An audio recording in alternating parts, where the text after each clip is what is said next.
All right, we're going to get another skyrocketing video going this week. The reason for this is I realized we are no longer allowed to talk about Breece Hall in the buy low running back videos anymore. So I was like, okay, well, we can just throw him on the skyrocketing video every single week because every single week apparently is going to get better and better.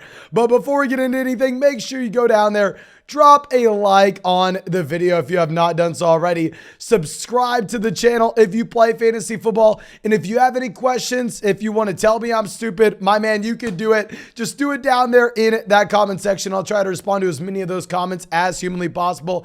And make sure you take advantage of these player props on Underdog Fantasy. They're available in damn near every state. You can find the link in the description in the comment section. And when you sign up with promo code FLOCK, they will match your first deposit dollar for dollar up to 100. So essentially free to check out. And honestly, I know you may be watching this after the Thursday night game.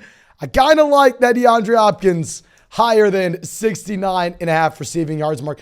I don't know. We've been on a hot streak lately with these props. You know, I usually take a lot of unders.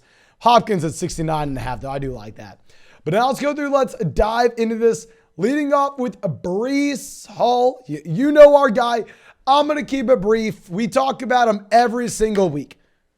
He was our number one buy low player for God knows how long at the beginning of the season, where if you just look at what he's done so far this year, 6 carries, 7 carries, 8 carries, 17 carries, 18 carries, 20 carries, increasing his carries every single game this year. He's been a phenomenal pass catcher as well. I mean, the man has 31 targets. He's averaging over 5 yards per carry. He's averaging over 11 yards per reception. Like, what could you want?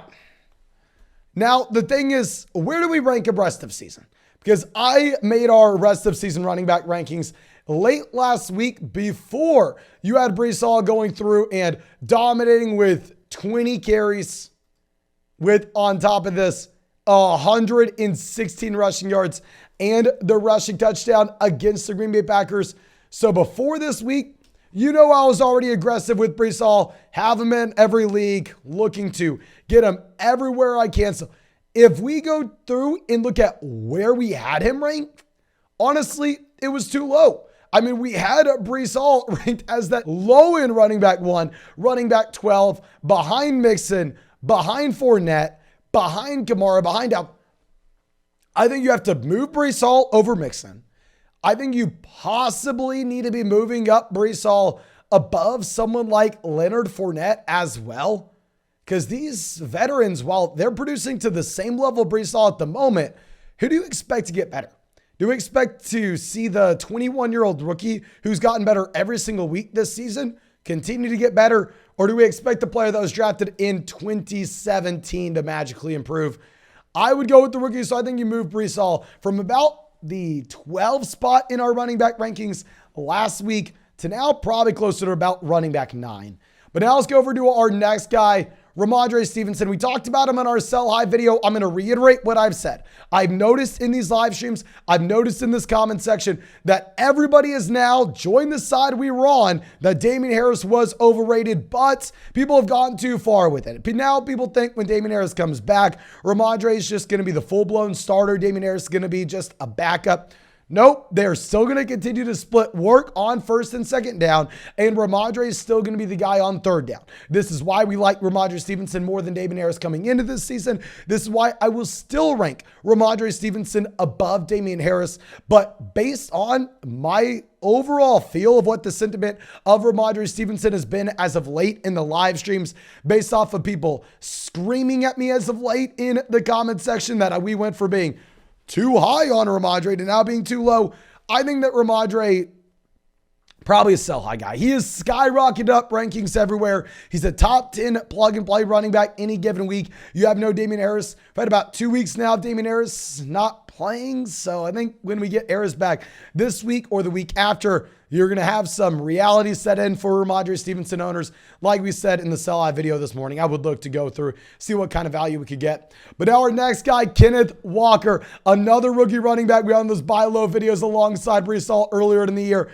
I mean, the man this past week showed us what the role would be with no Rashad Penny. I mean, y'all know, Kenneth Walker, my second most drafted running back, only behind Josh Jacobs in our 700 plus underdog drafts we did this offseason. We were betting on the discount everywhere based on the injury history of Rashad Penny, based on just the talent profile, the athletic profile of Kenneth Walker.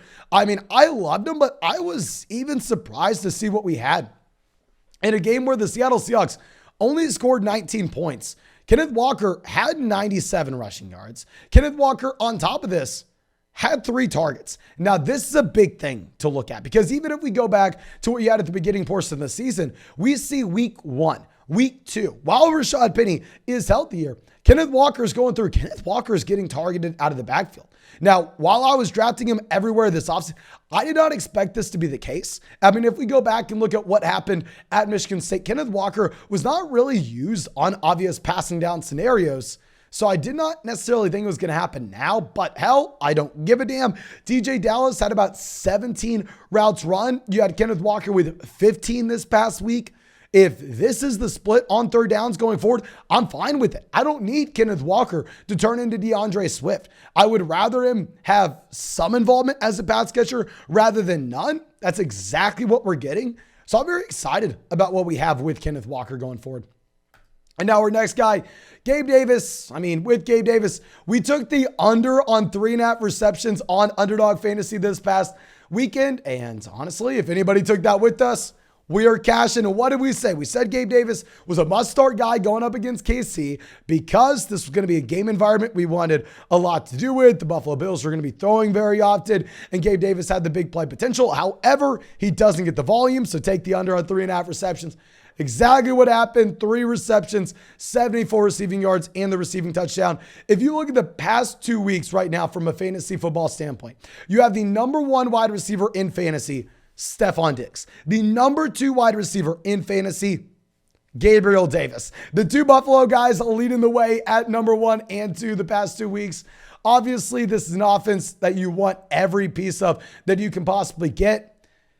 And Gabriel Davis has been phenomenal. I mean, I was hesitant to draft Gabriel Davis. I did not come away with him in a lot of those underdog drafts at the 3-4 turn. I was preferring our most drafted receiver, Jalen Waddle. And that's exactly who I'm going to tell you to trade for if we can.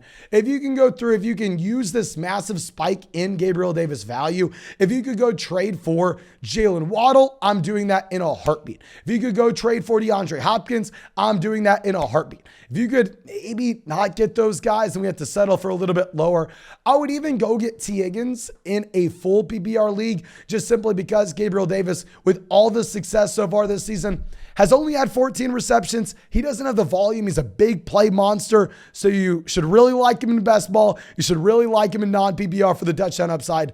But even in a full PPR format, I would be interested to see if we could get someone like T. Higgins just because the volume's not here for Davis. So I think it'll be a little bit more of a volatile option.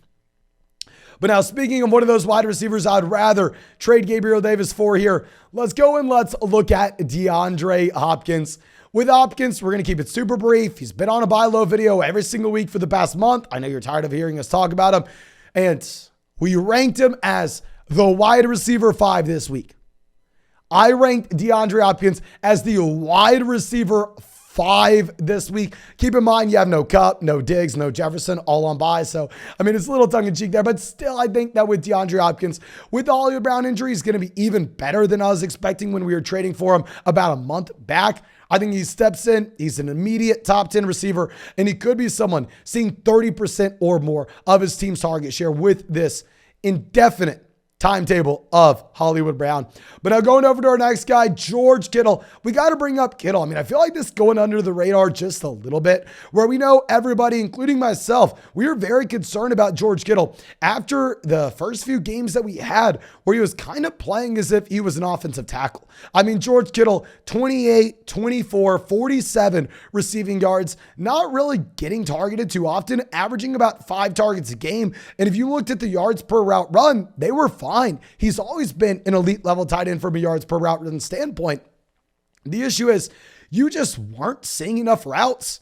He was not getting used enough. I mean, he was not out there, and when he was blocking previously. Well, this past week, exactly what you needed to see. You had George Kittle plays 59 out of 60 snaps. Out of the potential 42 routes run, George Kittle ran 40. The perfect usage you want, the most efficient tight end, the most efficient pass catcher in the NFL over the past 3 seasons in yards per route run. So if these routes run are jacked up, George Kittle should be an elite level guy going forward. I mean, obviously you're having to pay a higher price tag than you would have a week ago. And I wish I would have came out and I wish I would have made videos saying, buy Kittle, buy Kittle, buy Kittle. But I didn't. Like I said, I was worried as well that he was being used as an offensive tackle. But now that's behind him. I think Kittle has a massive spike week incoming. I mean, hell, the man last week had 10 targets, 8 receptions, 83 receiving yards, and 0 touchdowns on the season. We know those are coming soon.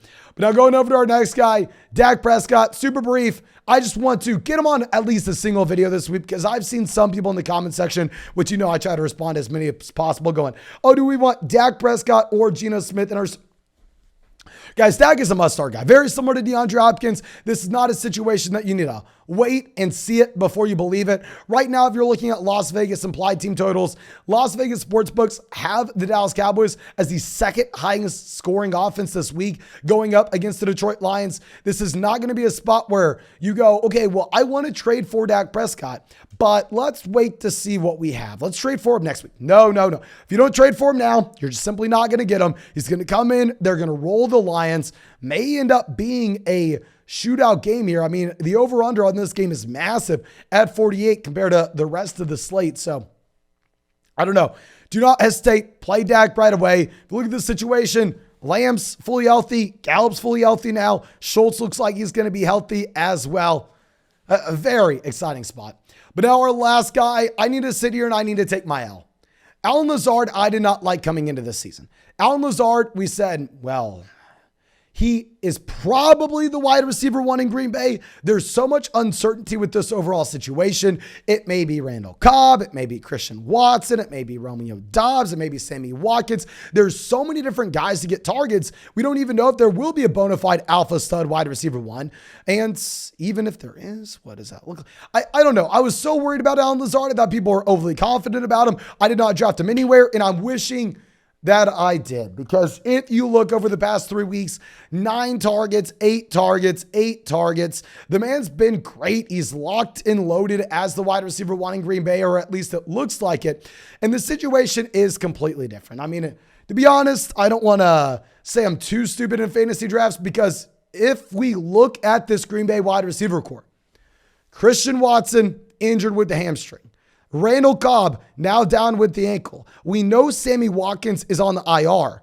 So 3 out of the 5 wide receivers that had a shot to get a serious amount of targets in this offense are now gone. Now the only guys left over are going to be Allen Lazard and Romeo Doubs. I mean, it looks like Amari Rodgers is going to have to come from nowhere and hopefully do something for this team. So Allen Lazard, someone I didn't draft at all, literally made videos saying, do not draft Allen Lazard at his price point. There are much better options. Literally just go take DeAndre Hopkins around the same range. I mean, we did have some other very appealing guys. I don't know. I think when the situation changes, when all this wide receiver depth is now gone for the Green Bay Packers, and you see this consistent target volume, even if Aaron Rodgers isn't as good as he's historically been, I had to take my L. We have to say, I mean, Allen Lazard is in a much better spot than we thought he was coming into the year. But that's all I got for you. I really hope you enjoyed this video. If you have not done so already, go down there, drop a like, subscribe to the channel, and make sure if you have any questions, leave them in the comment section. Last but not least, you can find all these props on Underdog Fantasy with the link in the description, with the link in the comment section, available in damn near every single state. Go make that first deposit with promo code FLOCK so they'll match it dollar for dollar up 200. Plus, you can get into some fun drafts with us in the live stream. But that's all I got for you. Really hope you enjoyed the video. Really hope you have a great day, and hope we get to see you in the live stream tonight.